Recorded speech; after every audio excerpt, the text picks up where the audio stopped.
I'm not trying to brag or anything about where I live. I'm just very proud and very glad that I feel like I'm home. So it just goes to show you that if you want something bad enough, you can make it happen. In fact, I am going to come out with a video in the next couple of weeks on living in France on a shoestring and visiting France on a shoestring. So don't forget to join me. Bye.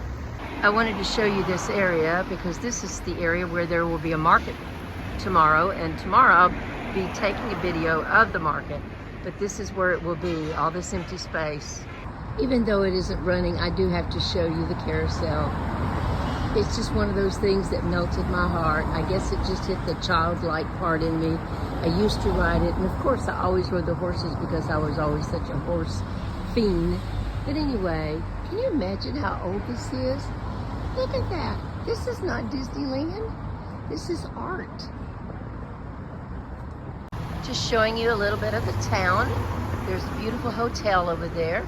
If you ever want to come and see me and you don't want to stay with me, we can put you in a hotel so you can have privacy. This is a little bus stop. Jennifer and I had a very interesting encounter the other night that I will tell you about with the bus and the train. Quite interesting. Here's some more of the older buildings.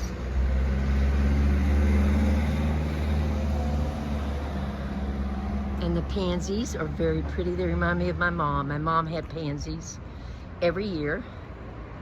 This is the Monoprix. This is one of those stores that it has just about everything depending on its size. A beautiful church. It is a Catholic church. I found that out last time I was here. And I was told that there was a church here that spoke English, but it was not them. I found that out.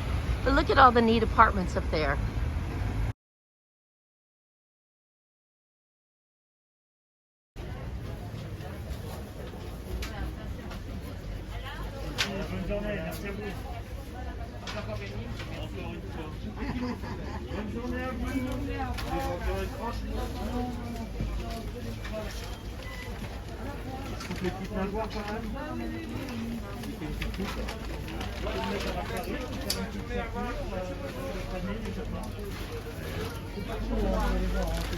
Bonjour, hello.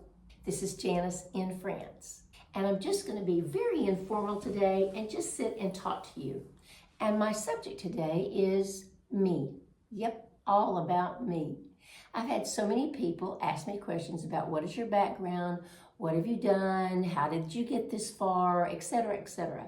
So I'm going to just talk about me. Well, not all about me, but you know what I mean. So it's very informal. I have my coffee in front of me, and we're just going to begin. Now you know what I'm going to have to ask you. I need you to click, click, click, and subscribe and share, please. So now let's begin. I was born, no, I'm just kidding. I was born in Texas, and yes, that's why I have the accent. And no, I'm not going to get a speech coach and get rid of it. I did have that suggestion, but at my age, I think I'm just gonna go with it. There's so many other things that I probably need to work on and not my accent. But thank you anyway for noticing. I was brought up by loving parents, middle class. My parents would have never thought about taking an extravagant vacation in the United States, much less in Europe. So just middle class. I think we had one big vacation, and then my dad and I always used to go to Ohio during the summer. And let's see, I had a half brother, but I was raised as an only child because my half brother was about, I don't know, he was 13 years older than me, and he was he went to the service like right after my mom and dad got married. I was raised in a 2-bedroom, 1-bath house. Whoop, right back to it. And just a very middle class upbringing. My dad had me in church on Sunday morning, Sunday night, and Wednesday night. And then I finally talked them out of that because my grades weren't that great. And so I said, oh, I don't need to go to church on Wednesday night. I really need to study. And they fell for it. So that was it. I graduated high school. I began to work as a secretary. I absolutely didn't want to go to college. And my parents really didn't want to spend the money on me because they knew that I was not college material, if you know what I mean. They thought I would play a little bit more than, study. And they were probably right. And then I got married at a very early age, and I've been married a few times, and I'm not as bad as Elizabeth Taylor, but I'm close. But you know what? I don't find that as a negative. I know some people have always given me a little issue about that because I have been married so many times. But you know what? I find that as an adventure, and I have found that every person that I've been involved with has always taught me something. And not only that, I have some beautiful stepdaughters because of my marriages. So I can't even complain about that. With my husband that worked for Shell Oil, we lived in Africa for 3 years, and that's where I got the idea that I wanted to teach. Someone came to me one day, and I had been volunteering at the international school, but they said, Janice, we need a 5th grade teacher. And I said, well, I don't know how to teach school. And I only was going to have 5 students. And they said, hey, we'll walk you through it. And they did, and boy, did I get the fever. I wanted to be a teacher. So I automatically started taking classes from Texas Tech, not online, because in the 80s we didn't have online. But I started taking correspondence classes through Texas Tech, and I knew as soon as we got back to the States that I was going to go to college. So when we were transferred to California, after we got a home, we set up house and I started college. And I think I was 34 years old. And at 35, I belonged to a club at college for people coming back to college, that were older. And I ran for homecoming queen. But of course, I had a guy that was a lot younger than me, so it worked out really well. I won first runner-up, so that was a good thing. I've never had an issue with me talking to people. I've always had an issue of the body thing, like so many of us, we worry about we're too fat, that looks too bad, and I've always had that, so that's just an issue that I've always had to live with and still living with. But anyway, I became a teacher in California, and unfortunately that marriage didn't work out, and I was single for about 10 years, and then I married Steve, and I think I was, 42 when I married Steve. And I had, in that time that I had been single, I had gone to Colorado to get my master's in family counseling. So I had been really busy, and I enjoyed teaching so much. And then I met Steve, and we were married. And after about 10 months, I said, Steve, I want to be a foster mom or something. I just feel like that we have the capability to give to a child. And Steve said, okay. And we went, and we went to some kind of open house they were having. And after listening to the lady, I knew that I wouldn't be a very good foster mom because, number one, I'm going to fall in love with that child, and I'm not going to want to give that child back. And that's just part of it. When the mom or the dad or the family becomes able, they take their children back, which is exactly what they should do. But I just didn't want to do that. So we went home that night, and I was a little disgruntled about the whole thing. But the next morning I woke up and I told Steve, I said, guess what? We're going to adopt. Why not? I'm only 43. Surely they won't mind me being so old. And Steve said, okay, let's try it. And we went through an adoption attorney. Then we went through adoption facilitators, which is okay in the state of California. I had 3 failed adoptions. And well, one wasn't a failed adoption. It was someone trying to get attention and lied about it. So anyway, but I learned from it. And so went home to mom that summer and cried and said, I'm never gonna be a mom, And what was so funny is all those years that I could have been a mom, I didn't want to be a mom. I wanted to travel. I wanted to have fun. I was very, very selfish. So now that I wanted to be a mom, I had called Steve from Texas and I said, I just don't know, we're never going to be a mom. We're just going to have to go international. And he said, well, I tell you what, if we don't have a baby by the first of the year in January, we'll go ahead and go international.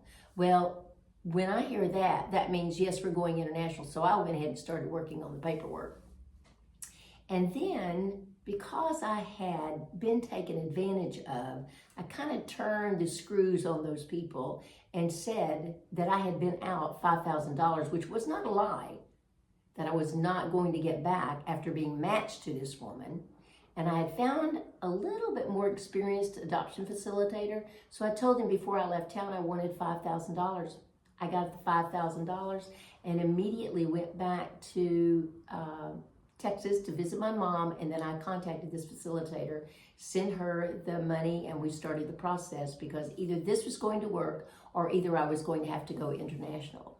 So this was in July, school started in August, and I sent the word around to everyone that I wanted to adopt, my oncologist, my friends at work, the people at church, everywhere, that if anyone knew of anyone that wanted to place a baby, I never do say give up a baby. I always say place a baby, that we would be willing. And that was in September. In November, the very first part, we found a birth mom through the internet, believe it or not, and she was in Florida, and we went to visit her during Thanksgiving, and then we brought her back to California with us because I wanted to make sure she was pregnant.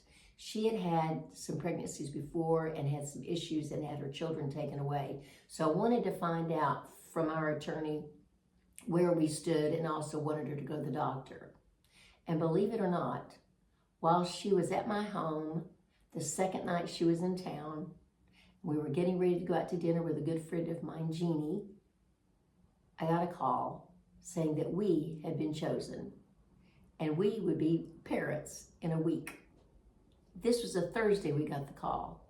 Jennifer was going to be born by C-section the next Thursday.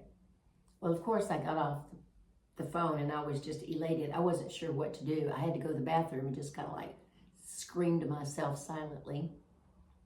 So I went out and I told the birth mother that we had just been matched and the baby girl was going to be born the next week. She certainly understood. We went out to eat with my friend, and while I was there, I went to the payphone to call Steve because I knew he was going to be excited. And then Steve came home after we had dinner, and we took the birth mom home and gave her some money to get on the transportation bus the next day to go from Bakersfield to LAX to the airport. And she went home, and it just started then. I mean, the next day was Friday, and so Friday night we went shopping because we didn't have anything.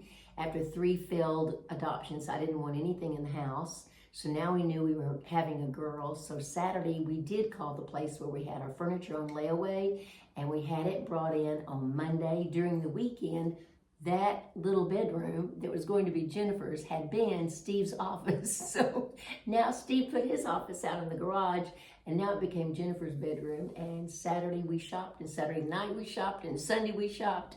And Monday they brought in the furniture and we put everything together. Wednesday night we left to go to Orange County. And I remember we went out to eat that night, and Steve made the comment, said, you better, enjoy this dinner. It's going to be the last quiet one you ever have. And I said, oh, for Pete's sakes, we're just having a baby. It's not going to change my world that much. Little did I know, right? So anyway, I just had a wonderful dinner with Steve and had a little glass of wine. And the next day we got up, we went to the hospital, and she was supposed to be there. The birth mom was supposed to be there at 7:30. And of course she was late. Now we know why Jen's late everywhere. And the social worker came into the room where we were waiting and said, I don't know if we are going to be able to keep the operating room open. We may have to do this tomorrow. And I remember praying to God, please, please, please, God, don't let me have to go through this tomorrow. And not only that, don't let the birth mom have to go through this either, because the birth mom, It was a very unusual circumstance. She had 4 other children. She was 36. So I'm not going to go through the details with you on the video, but it was a different circumstance. So she was having a difficult decision with this, and so was her husband. So anyway, she came back in and she said they're going through with it. So we were just excited. And then she came back and she said Jennifer was born, that we should go to the nursery. And as soon as we got inside the nursery, they put me in a rocking chair. They brought Jennifer in. They let me get up and look at her, and they were cleaning her up and swaddling her and all of that stuff. And they gave her to me. And I remember reading that first thing a mom needs to do is skin-to-skin touch with a baby.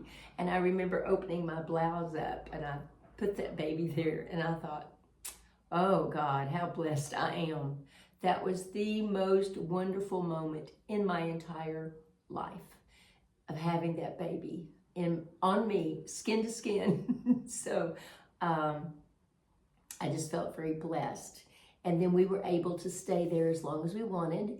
And all of a sudden, our adoption facilitator knocked on the door, and she wanted to see us outside. So I reluctantly gave Jennifer back, and we walked outside, and she said, the birth mom has decided that she will sign the papers, but they're going to need a little extra money. Well, I looked at Steve, and then she spoke up and said, but if you don't want to do this, I have another couple waiting in the background. I remember Steve speaking up saying, we have a brand new Avalon sitting out in that parking lot. Janice would absolutely sell it today before ever giving that up and not getting this baby. She's already held this baby. This is our baby.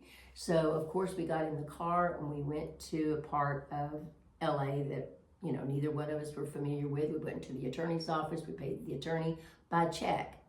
And the attorney gave us the paperwork. Birth mom had signed. We were good to go. And I remember getting out into the parking lot. We were driving back to the hospital because I didn't want to miss a moment with Jennifer.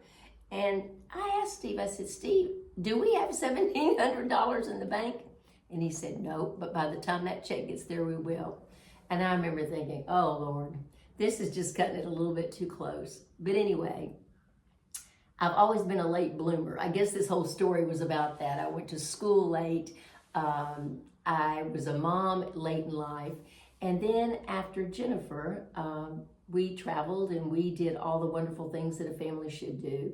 And in 2012, Jen and I took a 5-week trip to Europe. I wanted her to get the bug as bad as I have always had it. And she loved London, fell in love with London, not Paris. I'm not sure what I did wrong. But anyway, we had a fabulous trip. Steve joined us for the last couple of countries that we went to, because I think we went to about 5 countries in 3 weeks, I think. I don't know. No, I think it was a month. I'm sorry. It was a month. But anyway, Steve joined us, and he wasn't feeling very well. And we weren't exactly sure what was going on, but he was a little stubborn when it came to telling us what was going on. And he said he was feeling fine. It was just jet lag. Well, we returned to the States, and about 3 weeks later, Steve found a job in Dallas, Texas, and it was supposed to be a great job. And I didn't want him to leave, but he said, you know, he had to do it for his family, and I said, okay. And 5 days later, after Steve arrived in Dallas, he died of a massive heart attack. So Jennifer was 12, and that began my journey of raising my child alone. And it was a bumpy road at first, and if you're a widow, you absolutely know what it's like. You know that there are days that you just don't function. And bless Jen's heart for being 12 years old and being understanding. I mean, she would come in sometimes and she would make dinner for us. You know, it wasn't much, maybe macaroni and cheese and tuna fish, but at least it was dinner. I continued to work, and then of course, as time goes by, you get better and better. And so life returned to somewhat as normal as it could be. And we just, you know, grew up together, I think. And in 2018, I decided to take a 6-week tour by myself to France because I knew Jen was getting ready to graduate from high school and I was moving to France. That's how I saw this apartment. This apartment I saw back in 2018. But there were some circumstances that occurred and I couldn't move in 2018. So, but I kept talking. I'm going to move to France one day. I'm going to move to France. But I'd always said Paris. But I knew the minute I stepped off the train and got on the little bus and came on to Fontainebleau that this was the place I was going to move. And that's why I was really desperate that 2018 to find a place because I was ready to come. I was ready.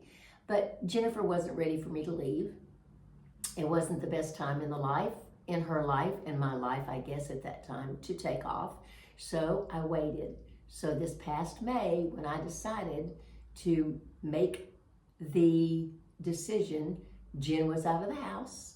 She has a great job. She makes her rent. She makes her car payment. She makes her insurance payment. She doesn't need me financially anymore.